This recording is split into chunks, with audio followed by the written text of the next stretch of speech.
নির্বাচনের ইয়াটা নিয়ে কাহিনী মতামতটা বলেন।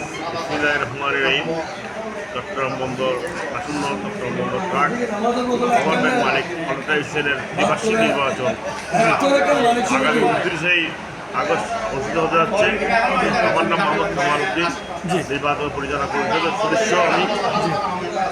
তো আমরা চাই সুষ্ঠু একটা নির্বাচন উপহার দেওয়ার জন্য সাধারণ মালিকদেরকে, যে আমাদেরকে দায়িত্ব দিয়েছে সাধারণ মালিকরা, ওটা আমরা যারা সুষ্ঠুভাবে নির্বাচনটা পরিচালনা করতে পারি, এটাই আমাদের লক্ষ্য। আমরা প্রশাসন বলে বিভিন্ন সংগঠন বলে সবাই অনুরোধ জানাবো ওই পরিশ্রম করার জন্য। আমাদেরকেও আমাদের মিডিয়া ভাইদেরকেও আমরা জানাবো এরা পরিশ্রম করার জন্য। আমাদের কিছু আচরণবিধির লঙ্ঘনগুলো আছে, তো আমার সেক্রেটারি সাহেব বলেছেন।